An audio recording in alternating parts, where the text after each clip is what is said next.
بیوی کے لیے بھی کچھ احکامات ہیں، بیوی کی بھی کچھ ذمہ داریاں ہیں جو اسے شوہر کے حق میں پوری کرنا ہے۔ پہلی ذمہ داری یہ کہ بیوی خوشی کے ساتھ شوہر کی اطاعت کرے۔ قرآن پاک میں نیک عورتوں کی صفت یہ بتائی گئی ہے، فالصالحات قانتات، نیک عورتیں فرما بردار ہوتی ہیں، ایک طرف اللہ کی اطاعت گزار اور دوسری طرف شوہر کی اطاعت گزار۔ شوہر کی اطاعت کے بارے میں ایک حدیث میں آتا ہے، آپ صلی اللہ علیہ وسلم نے فرمایا، دو قسم کے لوگ ایسے ہیں کہ جن کی نمازیں ان کے سروں سے اوپر نہیں جاتی، ایک وہ غلام جو اپنے آقا سے بھاگ جائے جب تک کہ واپس نہ آئے، اور دوسرے وہ بیوی جو اپنے شوہر کی نافرمانی کرے جب تک کہ نافرمانی سے باز نہ آ جائے۔ یہاں تک حکم ہے کہ بیوی شوہر کے معاملے میں کسی دوسرے کی بات نہ مانے، یعنی شادی کے بعد ایک عورت جب شوہر کے گھر چلی جاتی ہے تو پھر شوہر کا حق سب سے بڑا ہو جاتا ہے۔ بعض اوقات ہمارے معاشرے میں ایک طرف شوہر کچھ کہتا ہے، دوسری طرف والدین کچھ کہتے ہیں، تیسری طرف کسی اور کا مشورہ کچھ ہوتا ہے، عورت بیچاری بیچ میں پس جاتی۔ ایسے موقع پر عورت کے لیے کیا لازم ہے، اس کی پرائرٹی کیا ہوگی کہ وہ اپنے شوہر کی بات مانے۔ عورت کی دوسری بڑی ذمہ داری اپنی آبرو اور عزت و عصمت کی حفاظت ہے۔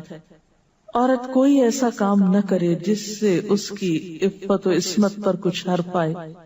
ازدواجی زندگی کی خوشی کا راز باہم ایک دوسرے پر اعتماد ہے۔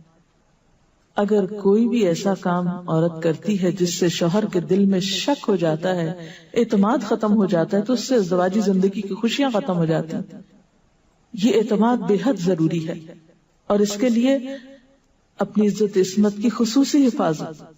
نبی صلی اللہ علیہ وسلم نے فرمایا، عورت جب 5 وقت کی نماز پڑھے، اپنی آبرو کی حفاظت کرے، اپنے شوہر کی فرما بردار رہے، تو وہ جنت کے جس دروازے سے چاہے داخل ہو جائے۔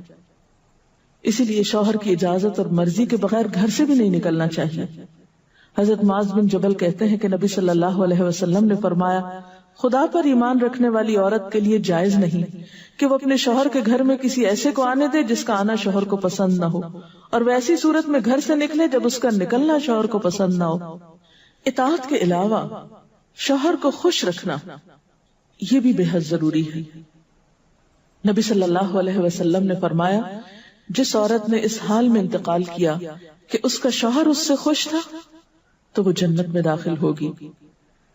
اور عموماً کسی کی خوشی کے لیے انسان اپنے جذبات کی قربانی دیتا ہے، بعض اوقات اپنی سوچ کی قربانی دیتا ہے، بعض اوقات اپنے کسی اور راحت و آرام کی قربانی دیتا ہے۔ تو ایک عورت جب اپنے شوہر کو خوش کرتی ہے تو جواباً اس کے لیے خوشی پلٹتی۔ اس لیے گھریلو زندگی کی خوشی کا انحصار اسی بات پر ہے کہ دونوں ایک دوسرے کے لیے قربانی کے جذبات رکھتے ہوں، ایک دوسرے کے لیے رحمت اور ایک دوسرے کے لیے مودت کا ذریعہ ہوں، جیسا کہ قرآن پاک میں شادی کا مقصد یہ بتایا گیا کہ دونوں کے درمیان باہم مودت اور رحمت کے جذبات ہوں، ایک دوسرے کے لیے سکون کا باعث ہوں، تاکہ انسانی زندگی بہترین طریقے پر رواں دواں رہے۔ اسی طرح شوہر سے محبت کا اظہار کرنا، اس کے ساتھ وفادار رہنا، اس کا احسان ماننا، یہ بھی بے حد ضروری ہے۔ حضرت اسماء کہتی ہیں کہ ایک بار نبی صلی اللہ علیہ وسلم میرے پاس سے گزرے، میں اپنی سہیلیوں کے ساتھ تھی، آپ نے ہمیں سلام کیا اور ارشاد فرمایا، تم پر جن کا احسان ہے ان کی ناشکری سے بچو۔ تم میں سے ایک اپنے ماں باپ کے گھر کافی دنوں تک بن بیاہی بیٹھی رہتی ہے، پھر اللہ تعالیٰ اس کو شوہر عطا کرتا ہے، اولاد دیتا ہے، اور ان سارے احسانات کے باوجود اگر کبھی کسی بات پہ شوہر سے ناراض ہوتی ہے تو کہہ اٹھتی ہے، میں نے تو کبھی تمہاری طرف سے کوئی بھلائی دیکھی ہی نہیں۔ یہ جملہ ناشکری کا جملہ ہے جو عورت کو نہیں بولنا چاہیے۔ قیامت کے دن اللہ تعالیٰ اس عورت کی طرف نظر رحمت اٹھا کر نہیں دیکھے گا جو شوہر کی ناشکری ہوگی۔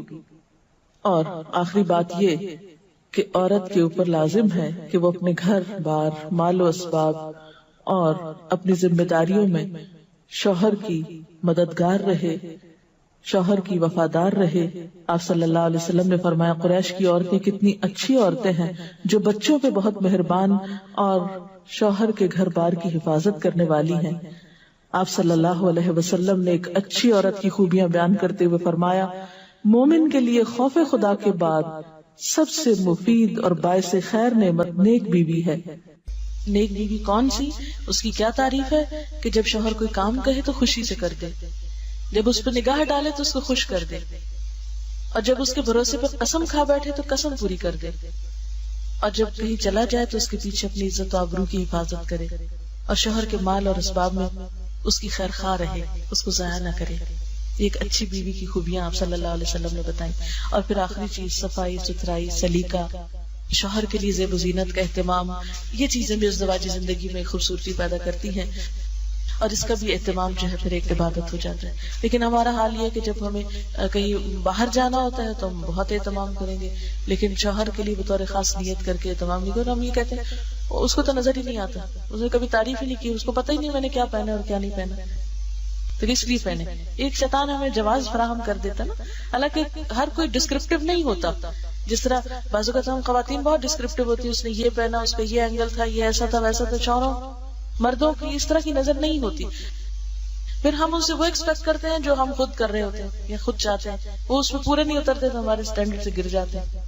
تو اس سے یہ ہے کہ ان کی اور بھلائیاں یاد رکھ کے اگر اس طرح کی کوئی کمی کوتاہی ہو جائے تو اسے اگنور کر دینا چاہیے، اور ان کے لیے بھی بطور خاص اہتمام کرنا چاہیے۔ اور دیکھیے کہ مثلاً اس جگہ پر ہم بیٹھے ہوئے ہیں، اس جگہ کو خوشگوار بہت سی چیزوں نے ملا کے بنایا، سب لوگوں کا اکٹھا ہونا ایک خوشی کا باعث ہے، یہ پھول رکھے ہوئے، یہ روشنی ہے۔ اب ہم ایک ایک چیز گن تو نہیں سکتے، لیکن اوور آل ہر چیز کا اپنا ایک ایفیکٹ ہے، اور ہر چیز کا اپنا ایک اثر ہے۔ تو اسی طرح شوہر اور بیوی کے تعلقات میں بہت ساری چیزیں ایسی ہوتی جو ہم کو نظر نہیں آ رہی ہوتی، جو سامنے اس کا اثر نہیں ہوتا مگر وہ بیک گراؤنڈ پہ ہوتی ہیں، مگر ہم ان کو کبھی بھی نہیں سامنے لاتے اور کبھی بھی ان کا ذکر نہیں کرتے۔